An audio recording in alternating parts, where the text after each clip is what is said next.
All right, breaking overnight, in an unprecedented move, President Trump announced he is firing Fed Governor Lisa Cook over allegations of mortgage fraud. This is the first time a president has fired a Fed governor in the central bank's 111-year history.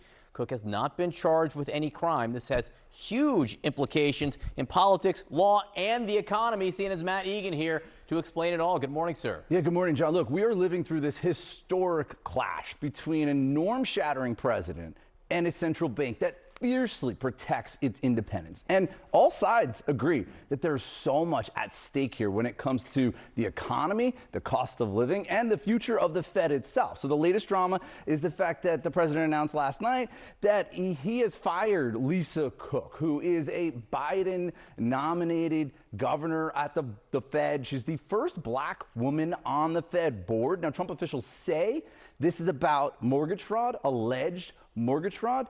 But Democrats, economists, and former Fed officials that I'm in touch with, they fear that this is an attack on the institution of the Fed itself. And this is something that may ultimately get settled by the courts. Now, in this Truth Social post last night, the president said about Cook, he says he does not have confidence in her integrity due to, quote, deceitful and potentially criminal conduct. And he said the conduct at issue exhibits the sort of gross negligence in financial transactions that calls into question your competence and trustworthiness as a financial regulator. Now, a CNN review of mortgage documents does show that before Cook was nominated, that she did take out mortgages for two properties that were both listed as her primary residence. But we don't know whether or not this was something that was done intentionally. We don't know why this happened. And we also know that Cook has not been charged here. Now, Cook is striking a very defiant stance. She put out a statement through her lawyer where she said President Trump purported to fire me for cause when no cause exists under the law. He has no authority to do so, and I will not resign. And her lawyer went on to strongly hint at legal action here. Now, former Fed officials, like I said, are worried that this is an attack on the Fed. And they say that the Fed is supposed to be independent from politics for a good reason, right? Because if presidents called the shots on interest rates, of course they would want low mortgage rates and low credit card rates. But sometimes, as you know, John, you need higher rates to fight inflation. And history shows that when politicians meddle with central banks, it can end badly. Most recently with Turkey's Erdogan. He installed a loyalist to lead that central bank.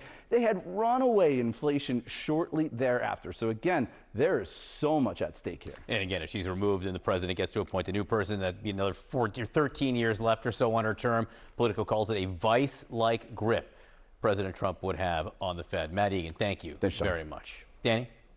All right, joining me now for more on this, we have Republican strategist Malik Abdul and CNN political commentator Kate Bedingfield. Thank you both for joining us this morning to talk through a bunch of political headlines.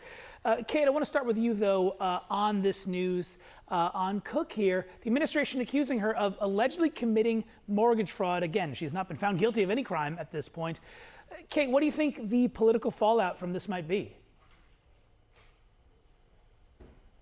Well, I think this sets an incredibly dangerous precedent. We've seen Trump over the last just few months use this pretense of mortgage fraud to go after people who have very clearly been political antagonists of his, thorns in his side, Tish James, Adam Schiff. This is clearly a favored effort by the Trump administration, by President Trump himself, to go after people who've been political opponents of his, and to expand that to an institution like the Fed, which has enormous influence over, control over how the U.S. economy functions, is dangerous. It sets a dangerous precedent. We want the Fed to be independent from political influence, as the reporter was just saying.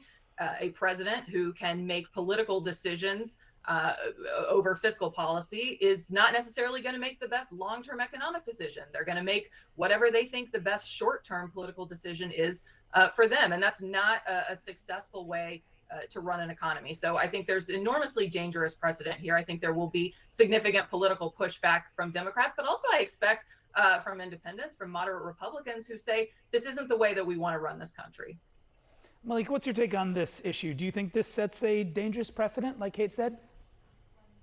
I do think it is something that should be concerning, the idea that the president would have such influence over the federal board. But the reality is that I'm not surprised that Donald Trump is taking this step. I remember what happened during the Biden administration, and many of us were watching what the Letitia James and that just exorbitant amount of the fine that Donald Trump had with the fraud case. So it's, for all of the people who are complaining about the fact that, oh, wow, and in your reporting actually points out that she did take 2 mortgages. I'm not one who thinks that the president should really be getting involved at this level. He's been going at Jerome Powell and the board over and over again, and I imagine for Donald Trump, this is just another effort at that. But do I like the fact that a president of the United States is trying to exert so much influence over the federal board? No, I don't. Am I surprised that Donald Trump is doing this? No, I'm not.